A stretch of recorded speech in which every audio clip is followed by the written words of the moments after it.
Bienvenidos. Colegio Asome 21. Consejo Mexicano de Certificación en Medicina Familiar. Federación Mexicana de Especialistas y Residentes en Medicina Familiar. WONCA y Confederación Iberoamericana de Medicina Familiar. Presentan Sarcopenia en el primer nivel de atención. Soy R3 de Medicina Familiar, de la Unidad de Medicina Familiar número 21. Y bueno, el día de hoy les voy a hablar sobre un tema muy importante, que lamentablemente no hay mucha investigación a nivel nacional, sin embargo a nivel internacional sí, y es un problema que nos va a alcanzar por el envejecimiento de nuestra población en las próximas décadas. Y este tema es sarcopenia. La siguiente, por favor.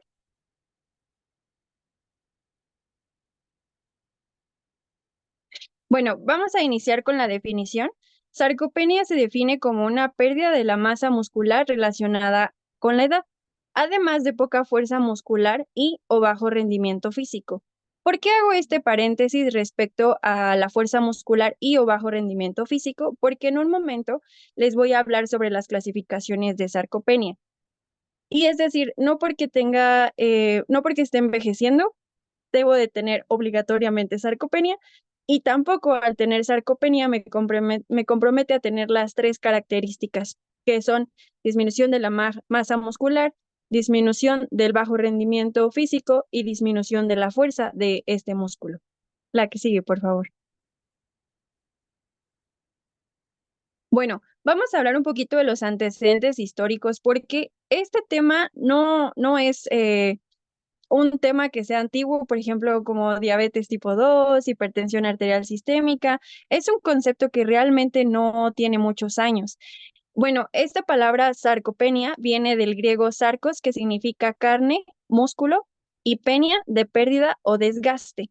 Este término se introdujo apenas en 1989 por Irving Rosenberg. Él fue un fisiólogo estadounidense que se dio cuenta que en la población adulta había una disminución en la masa muscular. Sin embargo, pues la verdad es que nadie le hizo como mucho caso en ese entonces, y fue hasta este siglo que ya hubo mayor investigación y mayor enfoque respecto a este tema, sobre todo en quienes, por ejemplo, en el 2011 se creó el Grupo de Trabajo Europeo para la Sarcopenia, debido a que si recordamos un poquito respecto a la distribución de su población, ahorita tienen muy poca población joven y tienen demasiada población adulta mayor.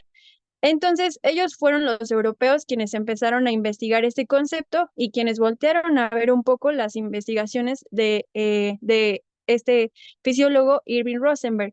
Sin embargo, Europa se quedó, digamos, un poquito corto, ya no indagó más.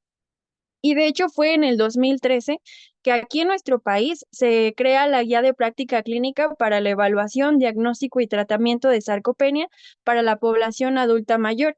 Pero es muy curioso porque en el 2013 se crea la guía, o sea, digamos que alguien aquí en México ya lo volteó a ver, sin embargo no hay alguien destacado, algún nombre importante que mencionar, simplemente fue como un seguimiento a esto que pasó con la población europea.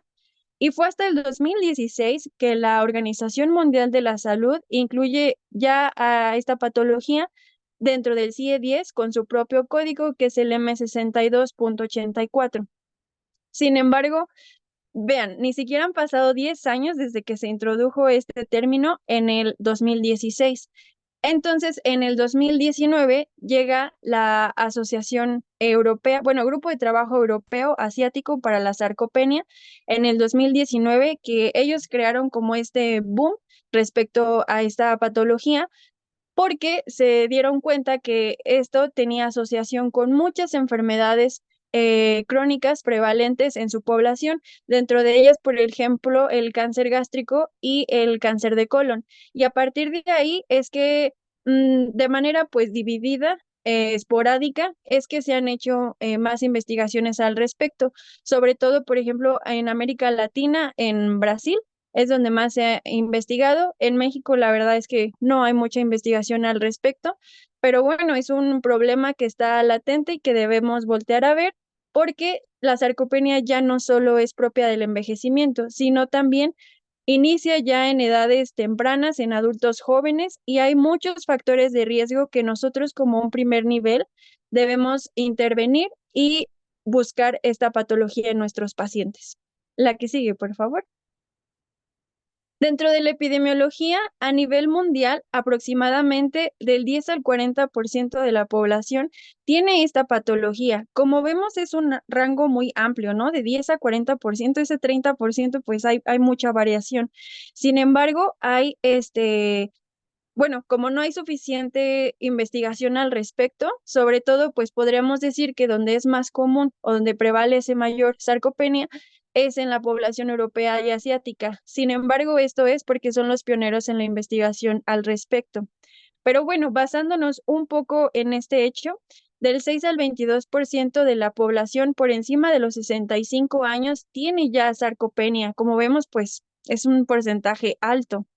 El 14 al 38% de las personas que están en asilos tienen sarcopenia y alrededor del 10% de los pacientes hospitalizados tienen sarcopenia. El único estudio que nos acerca un poquito a la epidemiología en nuestro país fue un estudio que se hizo en el 2019 en un piso de cirugía en el Hospital General de Ticomán, en el cual la población que tenía sarcopenia, esos pacientes hospitalizados, era del 22.53%. Como vemos, pues realmente es alto, ¿no? Porque en un piso de cirugía no solo vemos adultos mayores, también te pueden ingresar por un apéndice, por una colecistectomía. Entonces, les sugiero o los invito a que lean este artículo, está muy interesante porque ahí nos estamos dando cuenta que la sarcopenia no es parte solo del envejecimiento. Y bueno, también es más común en hombres, porque fisiológicamente los hombres no tienen mayor número de fibras musculares a diferencia de las mujeres, simplemente su distribución es mayor en las extremidades tanto inferiores como superiores, a diferencia de las mujeres que pues tenemos mayor fuerza muscular a nivel abdominal y pélvico fisiológicamente, pues porque la naturaleza cree que estamos diseñadas para que todos tengamos un bebé o podamos tener un bebé dentro. Entonces es más común o es más fácil evaluarla, sobre todo en los hombres. Además de que al ellos tener esas fibras musculares con mayor distribución, pues tienden a hacer ejercicios para ejercitar más esas fibras tipo 1, que ahorita vamos a hablar al respecto. Y entonces por ese mismo aumento de esas fibras musculares, conforme van envejeciendo, al mismo tiempo de que tienen la capacidad para aumentar su volumen, tienen la misma capacidad para que esto vaya en decremento. La siguiente, por favor.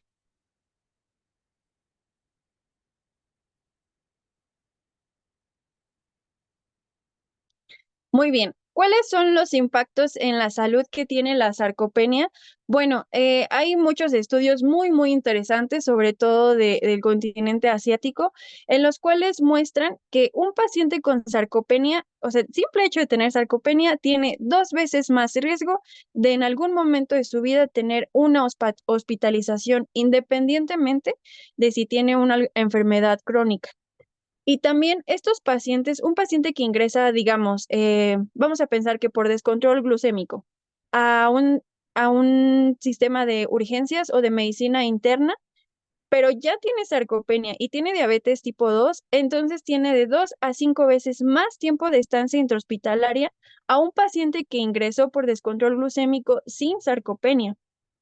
Además de que una estancia hospitalaria disminuye en cantidades sorprendentes ese porcentaje y ese volumen de masa muscular de un 24 al 73% de pacientes hospitalizados. Es decir, por ejemplo, si vamos a un servicio entonces de medicina interna, donde pues usualmente los pacientes tienen estancias pues prolongadas por diferentes etiologías, del 24 al 73% de ellos van a tener sarcopenia. Además de que van a tener una fuerza muscular disminuida de un 30 al 78%. Esto cuando se ve o estos cambios se ven incluso a las primeras 24 horas de hospitalización. Hay veces incluso en que nosotros pues favorecemos a esto, ¿no? En que si no es necesario hospitalizar al paciente, A veces, bueno, nosotros como primer nivel, si estamos en triage o estamos en la consulta de un sistema de urgencias, pues lo ingresamos, pero no sabemos que también nos llevamos por encima al músculo. La que sigue, por favor. Dentro de los factores de riesgo, como pueden ver, son muchísimos. Uno de ellos es el sexo masculino, por lo que comentaba hace un momento, de que como tienen la misma capacidad de aumentar esa fibra muscular, ese volumen muscular de manera más rápida, también si dejan de realizar actividad física, va en cascada esa pérdida de funcionamiento muscular. Algo muy asociado, obviamente, es el sedentarismo. Lamentablemente, pues estamos en primeros niveles respecto a este tema. También está asociada con la desnutrición, porque sobre todo en los adultos mayores, recordemos que tienen una pérdida del olfato, del gusto, entonces tienen menor ingesta de proteínas, que incluso a veces los suplementos no son suficientes como lo sería obtener carne tal cual. Y respecto a la obesidad, esto es algo muy interesante que no me voy a adentrar tanto porque ya sería un tema aparte. Existe un término que se llama obesidad sarcopénica. ¿Qué quiere decir? Que nosotros pues sí vemos a lo mejor algún paciente que tiene este problema, que tiene obesidad, pero no sabemos que aparte de la obesidad tiene sarcopenia, es decir, hay un aumento en el porcentaje de adipocitos y una disminución o hay una caquexia a nivel muscular. Este tema es muy interesante, también los invito a que lean un poquito al respecto, porque ¿qué es lo que pasa? Recordemos que al realizar actividad física se genera una sustancia llamada iricina. Esa iricina permite, bueno, evita más bien el paso del tejido blanco a tejido pardo. Entonces, al no realizar actividad física acompañado de un sedentarismo, ¿qué es lo que pasa? Que genera mayor la cantidad de tejido pardo y genera esto una mayor cantidad de adipocitos a nivel muscular. Ahorita les voy a explicar bien en concreto la fisiopatología, pero algo que pasa, por ejemplo, en la sarcopenia es que existe una isquemia muscular y entonces esa isquemia muscular es sustituida o esas células que murieron son sustituidas por tejido adiposo y tejido conectivo. Entonces, al final de la presentación les voy a enseñar cómo es que ocurre esto o cómo se observa en una resonancia magnética. También otro factor de riesgo es la enfermedad por COVID-19. Si recordamos, durante la pandemia, muchos pacientes estuvieron en estancias hospitalarias de manera prolongada. Obviamente fue tal la crisis sanitaria que pues ni siquiera ahorita que ya no está, al nivel, por ejemplo, institucional, no contamos con fisioterapeutas en el instituto y los servicios de rehabilitación pues no se dan abasto, ¿no? Entonces también fue una consecuencia el COVID-19. Además de que, ahorita que vamos en la fisiopatología, tiene que ver mucho con la cascada de la inflamación que generó COVID-19. Entonces, también esto generó una atrofia muscular importante. Respecto a la relación con las enfermedades crónicas, sobre todo que nosotros vemos día a día, eh, se ha visto que el 80% de los pacientes mayores de 80 años de edad con diabetes tipo 2 tienen sarcopenia. Esto es porque si recordamos un poquito la fisiopatología, la diabetes tipo 2 aumenta la cascada de la inflamación, sustancias proinflamatorias como interleucina 6, factores de necrosis tumoral alfa. Entonces, se ha visto que los pacientes con diabetes tipo 2 y que tienen sarcopenia, la principal problemática, sobre todo es en pacientes que ya incluso llegan a una polineuropatía. ¿Por qué? Porque esta cascada de la inflamación genera una denervación o sea, la conexión entre sistema nervioso central y entre miocito, entre músculo. Entonces, debido a eso, pues al no tener una adecuada transmisión, pues ¿qué pasa? Ese músculo va a dejar de moverse y es ahí donde tenemos mayor problema. También hay una asociación con hipertensión arterial sistémica. ¿Por qué? Porque recordemos que la angiotensina es la principal, angiotensina tipo 2 es la principal reguladora de esto y también actúa a nivel de miocito. Además de que a mayor resistencia vascular, pues menos transmisión de oxígeno hacia el músculo y esto también contribuye a una isquemia y a un aumento de la cascada inflamatoria. Los pacientes con antecedentes de enfermedad vascular coronaria, vaya, por el mismo tiempo de hospitalización, eh, la falta de una rehabilitación temprana, que incluso debería hacerse pues en las primeras 24 horas, algunos artículos mencionan que en las primeras 12 horas, y sumando a esto las secuelas, por ejemplo, de una hemiplegia o de alguna paresia, pues también contribuye al desarrollo de sarcopenia. También está relacionada con las complicaciones de la cirrosis, sobre todo en pacientes que tienen ascitis o cáncer, pues tienen un mayor factor de riesgo para desarrollar la sarcopenia por la síntesis de proteínas. Y hay unos estudios muy interesantes respecto al cáncer colorectal en Asia que mencionan que los pacientes con cáncer colorectal y sarcopenia tienen peor pronóstico cuando han recibido un tratamiento quirúrgico, es decir, la sarcopenia aumenta la morbimortalidad en estos pacientes. También va de la mano con el deterioro cognitivo. Nuestros pacientes con deterioro cognitivo, pues aquí incluyo un poquito la funcionalidad, porque dejan de hacer actividades básicas de la vida diaria o actividades instrumentadas de la vida diaria. Entonces, todo ese desuso muscular afecta y van de la mano porque pues van junto en el envejecimiento, pero no significa que por ser adulto mayor, como recordemos un poco el concepto de envejecimiento sano, significa que por ser adulto mayor voy a tener deterioro cognitivo y voy a tener sarcopenia. Sin embargo, sí están muy, muy asociadas. Y respecto a la enfermedad pulmonar obstructiva crónica, esto es debido a que no hay una adecuada oxigenación a nivel sistémico y mucho menos de tipo muscular. Ahora es como un círculo vicioso, porque un paciente pues con EPOC a veces usan oxígeno, entonces también eh, sus requerimientos o sus demandas fisiológicas de oxígeno son mayores a un paciente que no tuviera EPOC y por lo mismo pues dejan de hacer actividad física o también dejan de hacer ejercicio. Y si, sobre todo si nosotros no intervenimos en la forma en la que deberíamos respecto a este problema, pues es muy probable que lo desarrollen. También hay una relación muy fuerte con enfermedades autoinmunes, sobre todo con artritis reumatoide. Usualmente esos padecimientos, recordemos que tenemos alteración a nivel esquelético, pero pues también toda esa cascada de la inflamación afecta a nivel muscular, sumando a ello la falta de movilidad por parte de los pacientes, pues porque tienen dolor.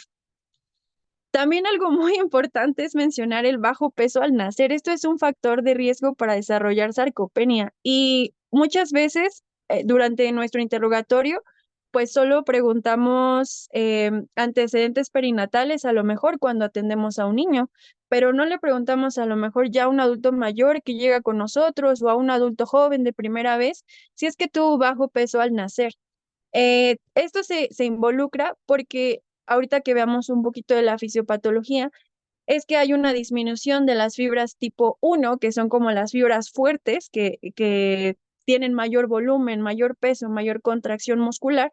Entonces, en los niños con bajo peso al nacer, estas fibras de por sí ya no nacen o ya no son tan fuertes como debería serlo a un paciente que nace con un peso adecuado pues para la talla, para la edad, simplemente ya no es igual. También en los pacientes prematuros no les permite desarrollar esas fibras tipo 1 y tipo 2, que ahorita hablaremos sobre ellas, pues la misma síntesis de proteínas y también el mismo volumen a un niño que nace a las 38 semanas. Y también puede ser de tipo iatrogénico, sobre todo en admisiones hospitalarias que no son necesarias. A veces, tristemente, ocurre que ingresan a lo mejor infecciones de vías urinarias que podrían tratarse de vía ambulatoria o la tendencia también a que no los quieren dar de alta, mejor que lo den de alta en la mañana.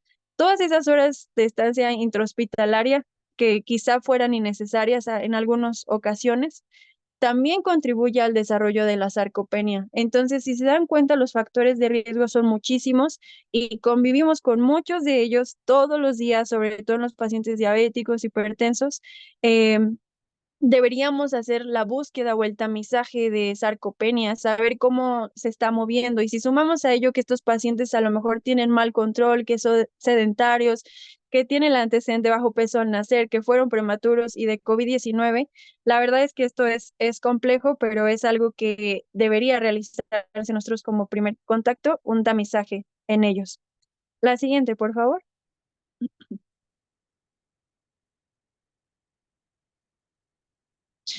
Bueno, vamos a ver antes de la fisiopatología, la clasificación de la sarcopenia. Primero vamos a iniciar con presarcopenia. Esto es como el concepto más importante y donde nosotros tenemos que captar a los pacientes, sería lo ideal. ¿Por qué?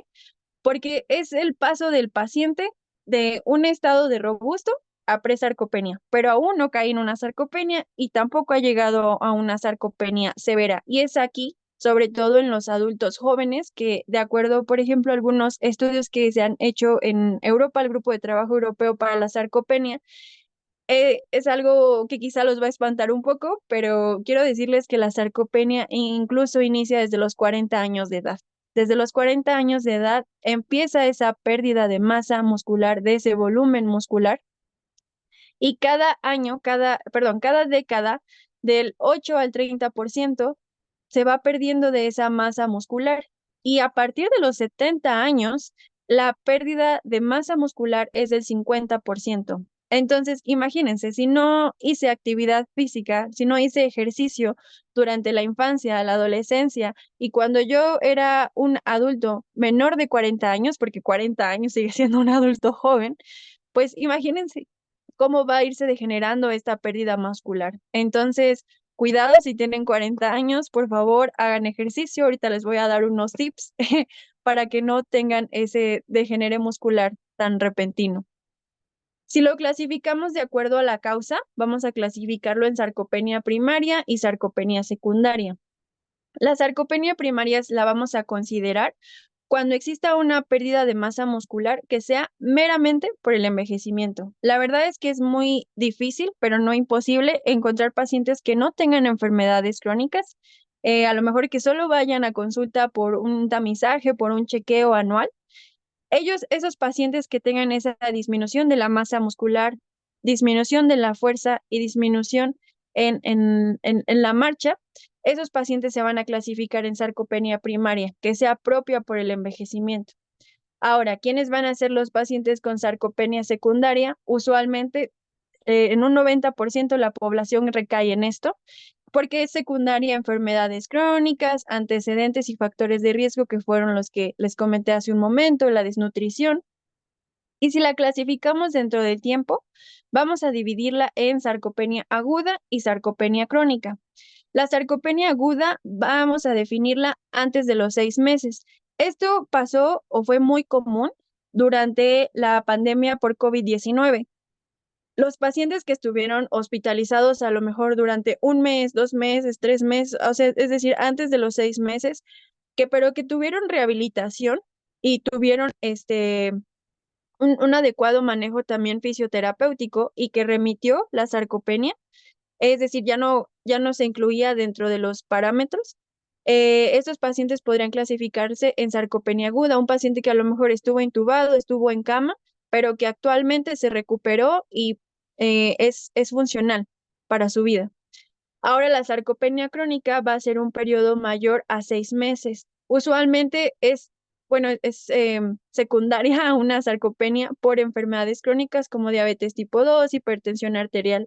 Casi todos los pacientes recaen en este tipo de sarcopenia crónica, en la que a lo mejor a través de intervenciones es más difícil regresarlos a un porcentaje de masa muscular de acuerdo a su edad, pero casi todos recaen en esto. Y por último está la sarcopenia severa, la cual se clasifica, como mencioné al inicio de la charla, donde se clasifican a los pacientes que tienen los tres parámetros, es decir, poca fuerza muscular, bajo rendimiento físico y disminución de la masa muscular. La siguiente, por favor.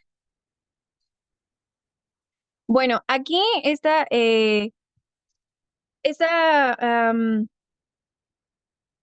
imagen nos muestra la fisiopatología Aquí vemos una imagen de cómo es el envejecimiento del músculo, ¿no? Normal o esperado, que todos tenemos. Recuerden que inicia a los 40 años y empeora a partir de los 70 años. Ujú. Entonces vemos que existe un aumento en la producción de interleucina 6, 7, 15, también factor de necrosis tumoral alfa y también en general es un estado proinflamatorio, en el cual voy a explicar lo siguiente. A nivel muscular tenemos dos tipos de fibras, las fibras tipo 1 y las fibras tipo 2. Las fibras tipo 1 quiero mostrar como si fuera un hermano mayor y las fibras tipo 2 es como el hermano menor.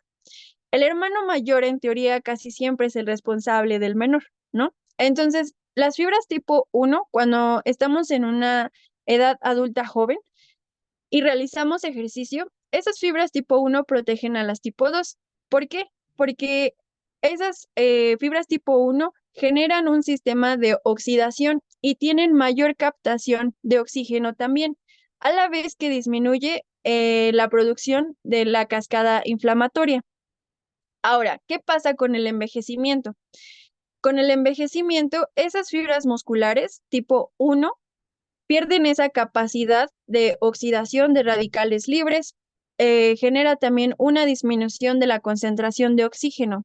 Y entonces, ¿quién entra al rescate? Entran al rescate el hermano menor, que son las fibras tipo 2. Esas fibras tipo 2 intentan compensar lo que hacía el hermano mayor, la fibra tipo 1. Sin embargo, como digamos, durante toda la vida estuvo protegida, pues no tiene la misma función o la misma experiencia en toda esta cascada de disminuir la inflamación cuando realizamos actividad física, en captar el mayor porcentaje de oxígeno proveniente de los vasos sanguíneos. Y bueno, eso es algo normal, esperado con el envejecimiento. Ahora sumemos a que si yo tengo diabetes tipo 2, aumento la cascada de inflamación, mayor interleucina, mayor factor de necrosis tumoral alfa. Entonces, esto a su vez genera a nivel de las fibras tipo 1 y tipo 2, sobre todo las que pues tendrían que compensar en el envejecimiento, genera una caquexia que es similar a la que ocurre en el corazón, que es una caquexia miocárdica, acá sería una caquexia muscular. Y eso, ese estado de inflamación crónico genera necrosis a nivel de las fibras musculares. Lo interesante aquí es que puede ser de manera grupal, o sea, una atrofia grupal muscular, que son varios tipos de fibras musculares, pero a lo mejor también puede ser de manera individual, o sea, una atrofia de una fibra y de otra, pero de una manera alternativa. Entonces, bueno, esa es la relación que existe en las enfermedades crónicas que les comenté respecto a el envejecimiento sano y asociado a otras patologías. La que sigue, por favor.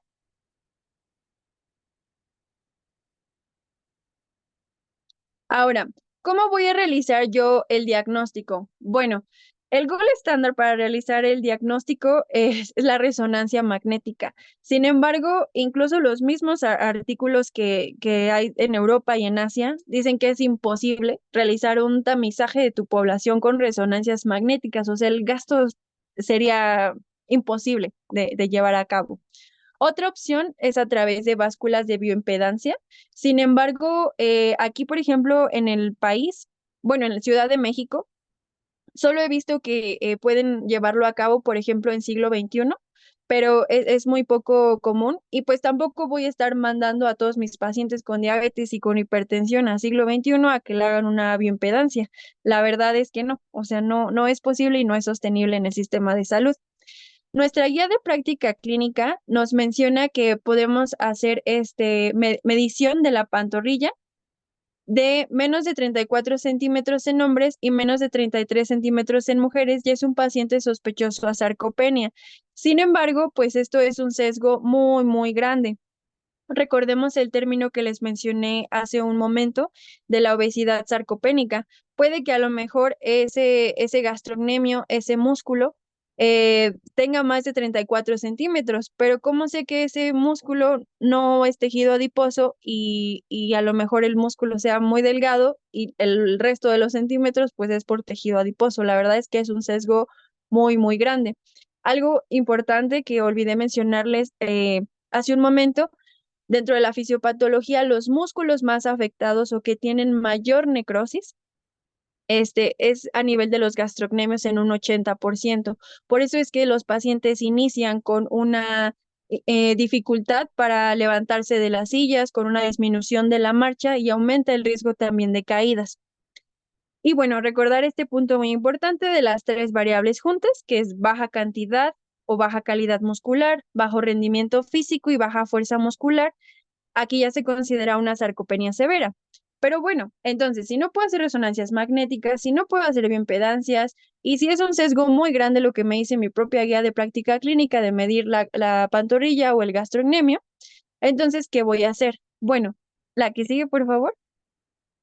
Hay un cuestionario que es el cuestionario SARC. Este cuestionario no es un cuestionario diagnóstico de sarcopenia, que me dice si el paciente tiene sarcopenia o no. El objetivo de este cuestionario es identificar la presencia de probable sarcopenia en la persona mayor. Este instrumento fue elaborado en 2016 y es validado en la población mexicana. Algo muy importante a saber es que es el único que es validado. No pongo otros porque si ustedes buscan, por ejemplo, en PubMed o en Cochrane, hay otros estudios que incluso escalas que te valoran la calidad de vida en pacientes con sarcopenia. Yo hice mi protocolo de investigación respecto a este tema e incluso hay unos cuestionarios muy buenos porque hay una afección, pues sí, de la calidad de vida importante en los pacientes con sarcopenia. Sin embargo, no es posible llevarse a cabo en la población donde hay mayor auge de estos instrumentos o validación es en población europea, pero en nosotros lo único que tenemos hasta este momento es el cuestionario SARC. Este sí está validado en la población mexicana y fue validado por la doctora Lorena Parra y colaboradores. Les sugiero o recomiendo que hagan búsqueda respecto a todos los trabajos que ha hecho la doctora Lorena Parra respecto al envejecimiento, que están muy, muy interesantes y creo que sería bueno que todos miremos hacia esta población. Este cuestionario SARC consta de 5 ítems que evalúa fuerza, asistencia para caminar, para levantarse de una silla, subir escalera y caídas. Si se dan cuenta, estos 5 ítems, para llevarlos a cabo, casi todos necesitan, pues, justamente o evalúan la fuerza o la actividad que pueda tener este músculo gastrocnemio, porque es donde les comenté hace un momento, hay mayor necrosis y pérdida de su función. Entonces, dentro de este cuestionario, lo vamos a clasificar de 0 a 4 puntos, o bueno, de 0 a 5 puntos, perdón. Y si tenemos 4 puntos en adelante, ya es una alta probabilidad de sarcopenia. Y si tenemos de 0 a 3 puntos, es una baja probabilidad de sarcopenia. Esto es importante tomarlo en cuenta por lo siguiente. La que sigue, por favor. Bueno, aquí está una imagen del Instituto Nacional de Geriatría, dentro de las guías que incluso tiene el Instituto Mexicano del Seguro Social para evaluación del adulto mayor. Como podemos ver, llenamos los datos del paciente, ponemos su nombre, su edad, el sexo y la fecha en la que hacemos el instrumento. La S es de strength, de fuerza, y preguntamos qué tanta dificultad tiene para llevar o cargar 4,5 kilos. Usualmente una semejanza que yo me gusta hacerle a los pacientes es decirle, ¿usted me aguanta una bolsa de jabón de 4 kilos? O sea, más o menos se dan como una idea de cuánto son 4 kilos, 4,5 kilos. O también, por ejemplo, ¿usted tolera el peso de su nieto? ¿Lo puede cargar? Entonces, el paciente tiene 3 opciones: que diga que no tiene ninguna dificultad, es 0, alguna es 1 y mucha o incapaz es 2. También está la A, que es la asistencia para caminar. ¿Qué tanta dificultad tiene para cruzar caminando por un cuarto? A veces es complicado porque sería un sesgo muy grande, pero en general podríamos decirle de coordinación al consultorio, de la silla donde estaba sentado en la sala de espera al consultorio, y igual tenemos para calificarlo en 0, 1 o 2. La R es de rise from chair, que es levantarse de una silla. ¿Qué tanta dificultad tiene para levantarse de la silla o de la cama? La C es de climb stairs, subir escaleras. ¿Qué tanta dificultad tiene para subir 10 escalones? Aquí también, por ejemplo, obviamente esto es con la búsqueda o un tamizaje de sarcopenia, porque otras causas pueden generarme dificultad para subir 10 escalones, que por ejemplo un paciente con EPOC, un paciente que usa oxígeno, un paciente con insuficiencia cardíaca, ¿no? Y la F es de falls, de caídas. ¿Cuántas veces se ha caído en el último año? Aquí es donde de verdad me gustaría hacer un mayor énfasis, porque ¿cuántas veces no nos ha llegado un adulto mayor? Porque se ha caído, e incluso llega pues moreteado de la cara, ya llega incluso con alguna fractura. Entonces, eso es muy, muy importante indagar y es como el dato pivote que tenemos nosotros que hacer un diagnóstico diferencial entre fragilidad y entre sarcopenia también. Muy bien, la que sigue, por favor. Ahora, nosotros como un primer nivel de atención, aparte del tamizaje, algo que es muy común en la consulta es que nuestros adultos mayores vienen porque dicen que han perdido mucho peso, ¿no? E incluso podemos encontrarnos con pacientes que tienen diabetes tipo 2 y que a lo mejor están en control. Y bueno, sabemos que eso también disminuye el porcentaje de masa muscular. Algo que yo hice, no es promoción ni vengo a presentar aquí mi protocolo de investigación ni nada al respecto, pero por ejemplo, algo que creo que sería muy útil en la atención primaria sería tener una báscula de control corporal, es decir, estas básculas que nos dan un porcentaje de músculo y porcentaje de grasa. Con esto nosotros podemos ver si a lo mejor esa pérdida de peso del paciente es de tipo muscular o es de tipo por secundario a tejido adiposo. La verdad es que no es algo muy, muy caro, aproximadamente están como 1,200 y podría pues ser útil a lo mejor en cantidad. Y también existen los dinamómetros para la medición de fuerza de agarre. Por ejemplo, en la pregunta que nos decía que si tolerábamos 4 kilos y podría cargar el paciente 4 kilos en el cuestionario SARC, una medida más exacta para llevarlo a cabo, pues es a través de un dinamómetro que toma como criterio diagnóstico la fuerza de agarre. También estos son muy económicos y podrían ser como una opción. ¿Por qué sugiero, aunque no están dentro de los criterios diagnósticos, por qué sugiero llevarlo a cabo? Bueno, es porque cuando yo estaba haciendo mi protocolo, esto es una experiencia personal cuando estudié sobre la sarcopenia, a veces yo veía a los adultos mayores y yo decía en la sala de espera buscando al paciente próximo, mi próxima víctima para mi protocolo de investigación, y decía, seguro este paciente tiene sarcopenia. Un caso muy particular que nunca voy a olvidar y que de verdad me sorprendió muchísimo, fue una adulta mayor de 84 años de edad, que yo la veía y dije, no, seguro tiene sarcopenia, fragilidad, se ve caquética, se ve en mal estado. Dije, le voy a hacer las pruebas. Me acerqué con ella y la verdad me sorprendí bastante porque en cuestión de porcentaje a través de esta báscula, el 44% de su composición corporal era músculo y solo el 18% era tejido adiposo. Y además su fuerza muscular, su fuerza de agarre con el dinamómetro llegó hasta 40 kilos. Es algo que uno no esperaría en un adulto con esa composición, entonces creo que sería bueno como para indagar y evaluar de una manera general y rápida en nuestra consulta cómo es que está esa composición corporal respecto al porcentaje y respecto a la fuerza. Y, por ejemplo, para valorar la velocidad de la marcha, existen otros instrumentos, por ejemplo, que es el Up and Go, que también está dentro de la guía y es validado en población mexicana para saber si el paciente puede levantarse, bueno, cuánto tiempo tarda en levantarse de la silla. Es decir, lo que debería hacer es menos a 12 segundos, 5 veces que pudiera levantarse de esa silla. Y también lo podemos hacer en la consulta. De manera general, nos puede decir cómo está esa calidad de músculo. La que sigue, por favor.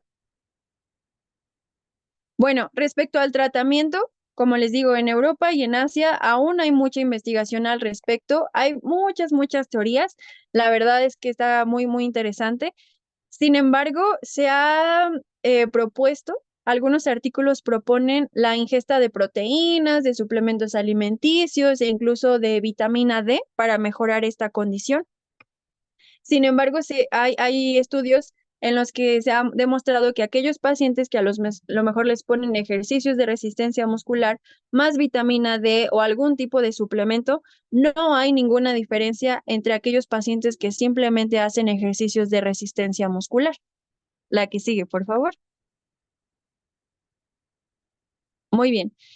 Entonces, este estudio, sugiero que también lo revisen, lo chequen. Este estudio me gustó mucho porque es uno que se hizo en Brasil y fue en el 2018. Justamente se hizo en adultas mayores, fueron todas mujeres, mujeres posmenopáusicas, en un asilo.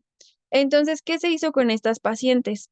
Se les puso ejercicios de resistencia muscular progresiva durante 12 semanas, con 3 sesiones por semana, con duración de 1 hora cada uno. ¿Y qué es lo que llevaron a continuación? Llevaron a cabo al inicio 10 minutos de estiramiento de extremidades inferiores. Es decir, tenían que contar durante 30 segundos, o sea, por ejemplo, hacían estiramiento de gastrocnemio, de vasto lateral. Durante 30 segundos tenía que contar el paciente, ok, me voy a estirar 1, 2, 3 hasta el 30. Y lo hacían 3 veces, así por cada grupo muscular, en 3 ocasiones.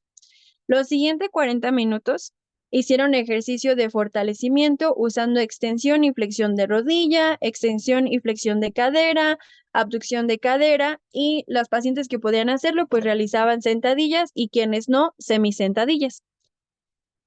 E incluso algunas les pusieron pesas en los tobillos con duración de 1 minuto entre las 3 series de 12 repeticiones cada una. Este peso era mínimo, era de 0,5. La verdad es que no era mucho y pues recordemos, un paciente con sarcopenia pues no va a estar muy fuerte que digamos. Y al último, los últimos 10 minutos de los ejercicios era enfriamiento, que básicamente consistía en lo mismo de la primera etapa, que eran ejercicios de estiramiento durante 30 segundos. La que sigue, por favor. Posterior a este entrenamiento, ¿qué se vio? Bueno, se vio que las pacientes tuvieron una disminución del tiempo, es decir, en menos de 12 segundos podían realizar ya un levantamiento de 5 veces de una silla. Eso me habla de que hubo un aumento en la fuerza muscular. En general, la aprensión con dinamómetro fue mayor a la inicial y también tuvieron una disminución en el tiempo de la marcha. Entonces, pues, ¿qué nos deja como enseñanza esta investigación o este artículo que se llevó a cabo? Pues bueno, que la actividad física, el ejercicio, es importante, pero no se trata de que llevemos al adulto mayor a correr, que lo llevemos al gimnasio, no. ¿Cómo podemos implementar esto? Incluso decirle que durante la sala de espera en la consulta, que lleve a cabo esos estiramientos, que repita 12 veces el estirar la piernita, el bracito. No es necesario incluso que tenga que pararse o trasladarse a algún lugar para llevar a cabo estos ejercicios de resistencia muscular. La que sigue, por favor. Y bueno, para finalizar, pues nosotros somos un primer nivel que sostenemos la salud a nivel nacional e internacional. Todo nos llega a nosotros, todo lo vemos. Y para iniciar sería lo adecuado que desde la infancia se haga conciencia, tanto a los padres, a los niños, adolescentes, adultos jóvenes, sobre llevar a cabo ejercicios de resistencia muscular, es decir, que no permitan ese desuso muscular, porque las complicaciones en la edad adulta o esa por la pérdida fisiológica muscular normal, es difícil volver a recuperarla y como vimos tiene muchas complicaciones al respecto. Entonces, sobre todo nosotros a través de nuestra historia clínica, identificar esos factores de riesgo, aunque sea a lo mejor un adulto joven o un adulto mayor, preguntarle si fue siete-mesino o no, buscar si es que tiene datos de desnutrición, acompañado a las enfermedades crónicas o si tuvo bajo peso al nacer, también sería un paciente con riesgo potencial de desarrollar sarcopenia. Y sé que a veces, al menos institucionalmente, el tiempo de nuestra consulta es muy corta, son solo 15 minutos, pero no nos quita más de 1 minuto hacer el cuestionario, por ejemplo, SAR, y decir, ok, tiene alta probabilidad, tiene baja probabilidad, y también realizar otros diagnósticos diferenciales. Si el paciente ya se me cayó, ¿cuál fue la causa de la caída? ¿Cuántas caídas van al año? Entonces, algo muy importante que de manera súper general, de la tesis, yo realicé mi protocolo de investigación respecto a sarcopenia y arrojó unos datos alarmantes porque los adultos de 80 años y más, en la unidad de medicina familiar número 21, incluso tenemos pacientes, el más longevo que encontré fue de 103 años y no tenía sarcopenia, pero un paciente de 60 años ya estaba en sarcopenia severa. Entonces tenemos que enfatizar y llevar a cabo estrategias para que estos pacientes que apenas se inician en la edad adulta no tengan complicaciones por la sarcopenia. Y la siguiente, por favor. Y por último, aquí está una resonancia magnética. Del lado izquierdo ustedes pueden ver el músculo de un adulto joven. En el centro pues está el hueso, alrededor está el músculo y lo más hipodenso es el tejido adiposo. Y vean cómo se ve un músculo sarcopénico. Em, Vean toda esa pérdida muscular, esa disminución, es como si fuera ahora una pasita, como si lo hubieran consumido. Y si se dan cuenta, dentro de este músculo, dentro de esa hipoxia, esa necrosis que yo les mencionaba, se ve tejido adiposo, si ustedes pueden observar a detalle, y es el tejido adiposo que va y sustituye a ese músculo que perdimos y también a ese tejido conectivo que lo intenta sustituir. Entonces, hay que tener mucho cuidado, por favor, hagan ejercicio, hay que educar a la población. Ahí está el artículo en la presentación, está muy interesante que incluso podrían hacer hasta una infografía y dársela al paciente, ¿no? Ante sospecha de sarcopenia. Y no estaría mal de vez en cuando realizar ahí un tamizaje rápido con un cuestionario que sí es validado en la población mexicana. Y bueno, sería todo por mi parte. Muchas gracias.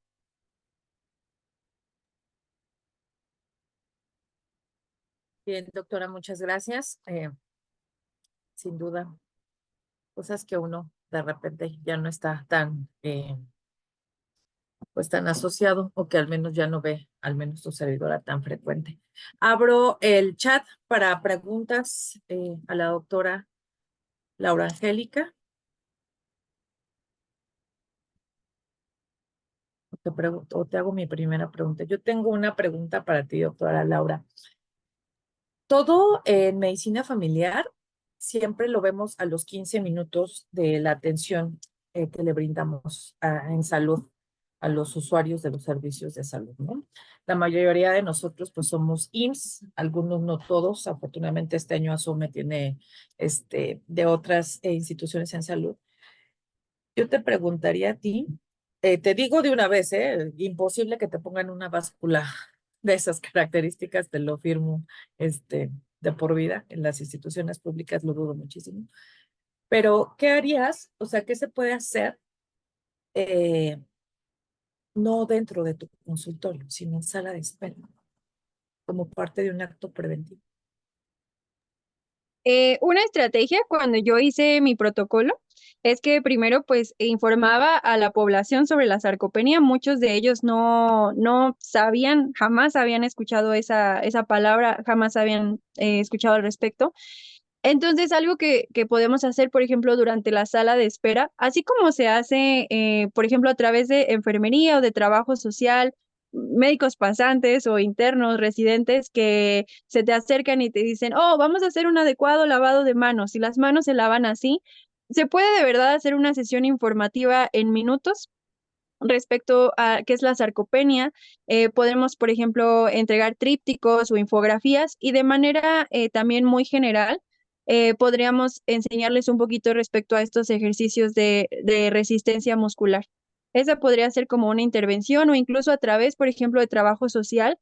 Yo consideraría una opción hacer un grupo donde se les explicara al respecto de la importancia del ejercicio. Okay. Porque después de que dijiste que los que ya tienen 40 y mencionaste la palabra ojo, pues me quedé clara que tu servidora ya tiene sarcopenia. Dice la doctora Beatriz, te felicita la doctora Nelly Ángeles Posadas, doctora, un saludo, la doctora Mariana Ruiz. Dice, excelente tema, doctora, gracias. La doctora Beatriz Martínez dice, primero que nada, una felicitación para la ponente, excelente presentación. Sin duda, un tema que no se debe de olvidar y un área de oportunidad. La doctora María Magdalena Escobar dice, excelente presentación, muchas gracias, doctora. La doctora Alba Sofía Lucero Pérez Acosta, buenos días, gracias por la excelente presentación y manejo de la información. Nos hace tomar conciencia de la importancia de la sarcopenia y el ejercicio. La doctora Mariana Morales Carrasco, excelente ponencia, un tema importante y cómo detectar y prevenir complicaciones de esta patología. Doctora, te pregunta la doctora Morales Carrasco. Claro que sí. Bueno, a la detección nosotros lo podemos hacer, como les comentaba, el único instrumento validado en población mexicana es el cuestionario SARP y a través del interrogatorio clínico que hacemos nosotros como un primer contacto. ¿Y cómo prevenir las complicaciones? Pues sobre todo si un paciente tiene diabetes tipo 2, hipertensión, llevarlo sobre todo a control, porque recordemos que esta cascada de la inflamación contribuye a esa hipoxia muscular. Entonces hay que disminuir a través de los controles toda esta hipoxia que se genera a través del músculo. Y bueno, dentro de otras es evitar que el paciente, sobre todo son las comorbilidades, preguntarle cuánto tiempo a lo mejor está sentado en casa, qué hace durante sus tiempos libres. También algo de relevancia es que el paciente entienda, a lo mejor si nosotros, a veces, no sé, es como el mexicano a veces se entiende a la mala.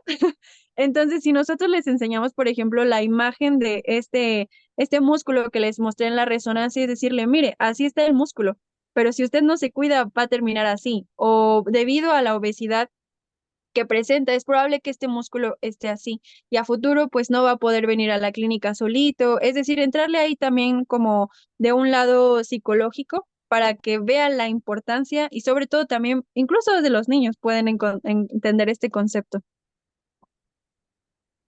Doctora, de hecho ya en el chat de Asome les mandé, bajé el archivo del Instituto Nacional de Pediatría, donde viene la página 111, el cuestionario que nos mencionaste. Doctora Yolanda dice, felicidades, doctora Laura Gamoneada. Esmeralda Hinojosa dice, buen día, excelente ponencia. Sin duda el ejercicio es una herramienta que se debe promover en toda población. Angélica Uribe, excelente presentación, gracias por los tips clínicos. Liz dice, excelente tema. En la atención al adulto mayor tenemos muchas áreas de oportunidad, además de que tratar de prevenir, seremos un futuro próximo mejor a un país envejecido. Te da las gracias la doctora Mariana Morales.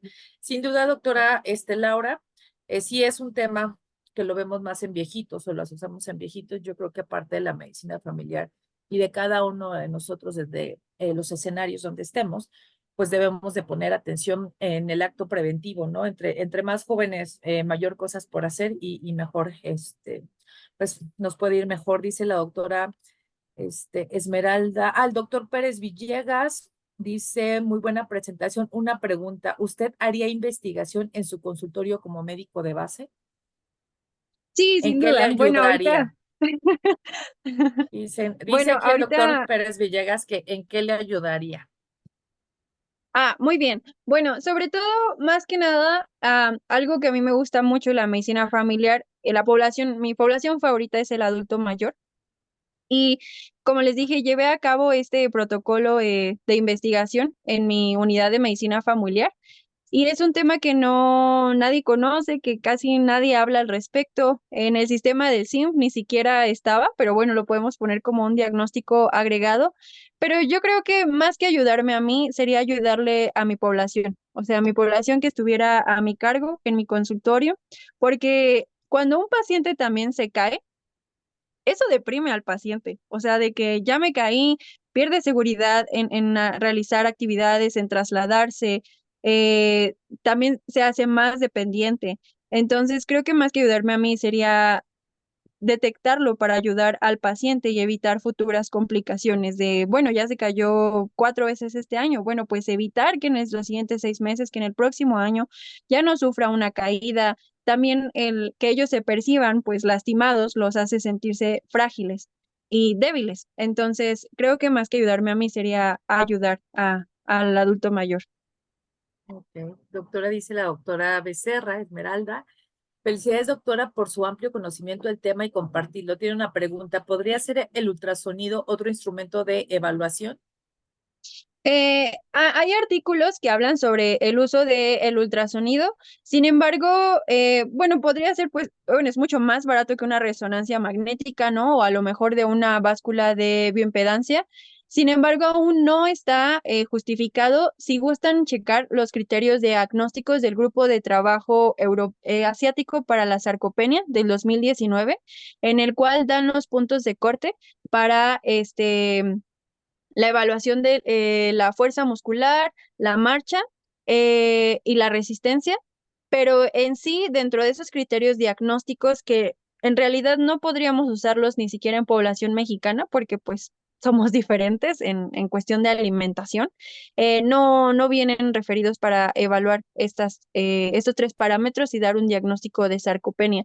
Podría serme de utilidad básicamente para ver estructuralmente el músculo, pero lo mejor o lo que invitan, por ejemplo, este grupo de trabajo asiático para la sarcopenia es la detección a través de la medición de la fuerza muscular y de la marcha. Y sobre todo el volumen, porque también si pedimos, por ejemplo, ultrasonido, no me va a dar un volumen, a lo mejor, mm, bueno, sería difícil pedir un ultrasonido de miembro superior bilateral e inferior bilateral para llevar a cabo el diagnóstico. Ni te lo harían, doctora. Dice el doctor Rodolfo Varela, excelente presentación y un tema muy interesante al que desafortunadamente damos poca importancia todavía. Nos toca trabajar más en ello, sobre todo con la inversión de la pirámide poblacional. Felicidades, doctora Gamoneda. Se nota que es tu maestro. Dice la doctora Alma Alejandra Mejía Marcial. Gracias por la ponencia, felicidades. El doctor Hugo Díaz dice, en su investigación, ¿cuál fue la edad más temprana en la que se detectó sarcopenia? También te pregunta, ¿el dolor muscular derivado del ejercicio, es decir, metabolismo anaeróbico, predispone a la sarcopenia? Hace mención porque a veces los jóvenes dicen, si no duele, no sirve. Buena pregunta.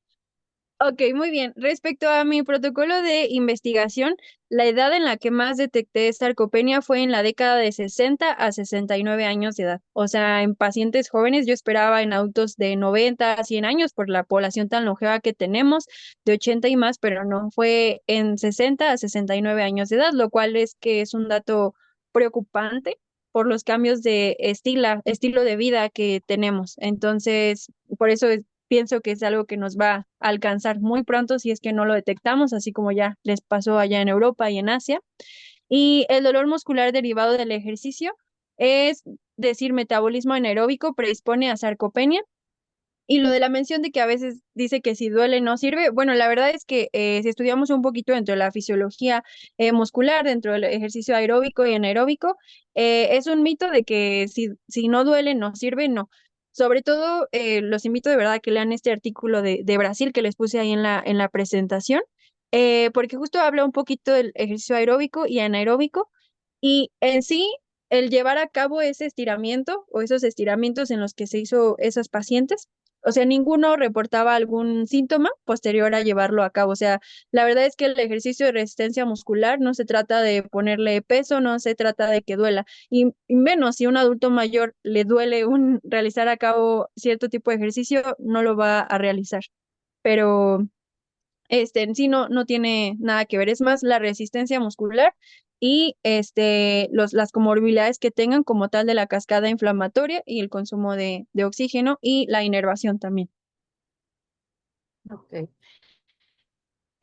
Doctora, dice la doctora Dulces, todavía no se pone el link de asistencia, ¿eh? Doctora Dulce dice, felicidades por la ponencia, pero ¿cuál sería el mejor ejercicio para realizar en adultos jóvenes y de 40 para prevenir la sarcopenia? Y si la tienen, ¿cuál sería? ¿Hay alguna rutina específica? Como tal, no hay algún artículo, hasta ahorita al menos que yo haya encontrado, leí muchísimos artículos para la tesis, como más de 40, eh, pero lamentablemente como este tema se enfoca mucho en adulto mayor, no hay investigación en adultos más jóvenes, más que el que les presenté del Hospital General de Ticomán, en el piso de cirugía, también ahí había adultos jóvenes, pero nada más nos habla como de la prevalencia que tuvieron, pero no hay una 100 ejercicio que diga, no, ya a partir de los 40 años tienen que hacer esto. Y los ejercicios que yo les puse fueron en población. de un asilo de 60 años y más. Entonces, como tal, no hay, pero dudo que los ejercicios que les pusieron a los adultos mayores puedan no funcionar en nosotros, o sea, también serían útiles a partir de los 40 años. Lo ideal sería, pues, sí, hacerlo desde la infancia para disminuir este degenere que de por sí genera el envejecimiento en el músculo. Podríamos llevarlo a cabo, los que están en el artículo del Brasil. Ujú. Dice la doctora Alicia Juárez, excelente presentación, muchas gracias, un tema de oportunidad. Muchas gracias por su exposición. ¿Usted que encontró alguna asociación entre la sarcopenia y algún factor de perfil sociodemográfico? Nada más vi que era, bueno, igual me salió lo mismo que ya estaba estudiado, que es más en hombres a diferencia de las mujeres, o algo que también me gustaría agregar, también otra causa por el que es más común en los hombres es porque, por ejemplo, una mujer que se jubila, pongámoslo así, es un ejemplo, tiende a estar en actividad con sus nietos, tiende a salir con las amigas, a ir al mercado, el quehacer, el súper, es decir, tenemos mayor actividad a diferencia del hombre, ¿no? De que a lo mejor se jubila y pues prefiere a lo mejor ya no salir, ver la tele, entonces esto también. Y bueno, como tal, yo no estudié muchos perfiles sociodemográficos, solo pues nada más que fue el sexo, fue la edad y nada más que enfermedad crónica tenían, pero sí fue mayor en hombres y fue la población de 60 a 69 años de edad. Ok, muchas gracias. El doctor Jesús Hernández Coronel, excelente tema, doctora. Un tema básico y es, bueno, y el cual es un padecimiento que pasa por desapercibido. Como primer nivel de atención debemos tener claro que es el rol básico de la prevención y promoción a la salud. El doctor Héctor Manuel Martínez Ruiz, saludos, doctor. Doctora, ¿cuál sería la utilidad del uso del calcitrol en pacientes con sarcopenia? Siempre da. Bueno, como les comentaba en la plática, respecto al tratamiento, hay muchas teorías aún, no hay muchos estudios de investigación recientes que se estén llevando a cabo, pero lo que sí los pacientes con consumo de calcio, de vitamina D, consumo de proteínas, con ejercicios de resistencia muscular y pacientes que solo hacen ejercicios de resistencia muscular, en sí no hubo cambios significativos.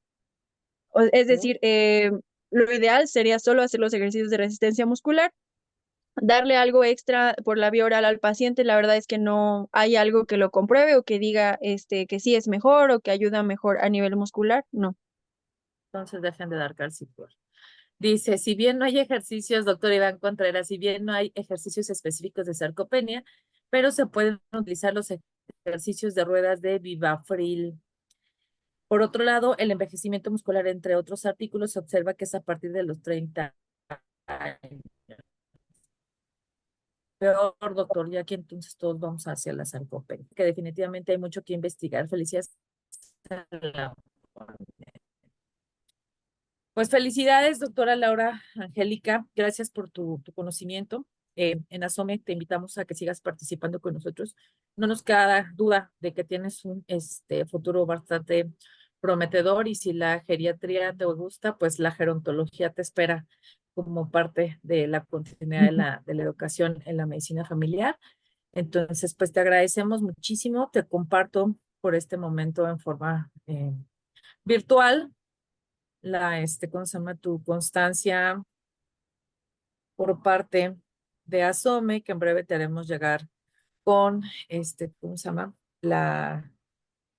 Ya el aval de la federación.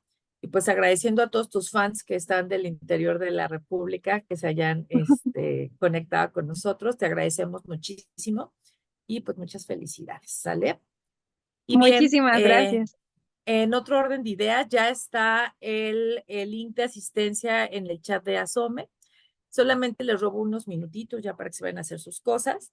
Sabemos que estamos en vísperas del Congreso Nacional de Medicina Familiar a llevarse a cabo en Tabasco los próximos días del 22 al 25, si no me falla, de agosto, de mayo. Y bueno, sigue la convocatoria para el premio doctor Carlos Ernesto Varela Rueda. es el Premio Nacional de Medicina Familiar a la Asistencia, a la Docencia, a la Investigación y al Honoris Causa. Las bases se encuentran dentro de la página.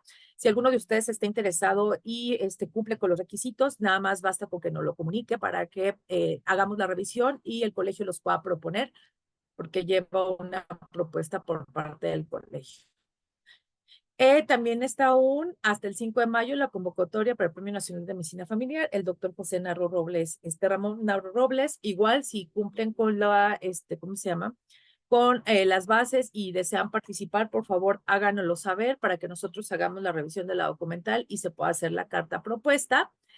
Bien, todavía está vigencia para que se puedan inscribir al Congreso. El doctor Arturo les hizo llegar a través del chat de Asome que el Congreso va a ser el virtual, va a ser en forma sincrónica, de tal manera que para todos aquellos que por alguna situación no puedan ir al presencial, pues lo puedan pagar y lo puedan ver siempre, casi son en 3 meses en los que ustedes pueden estar viendo las ponencias. Para los que se certifican por currículum, pues es importante que sepan que de los que más puntos les da al año para la certificación por currículum, pues es ¿cómo se llama? El Congreso, además de que les da conocimientos, pues les da su bonita constancia para la recertificación.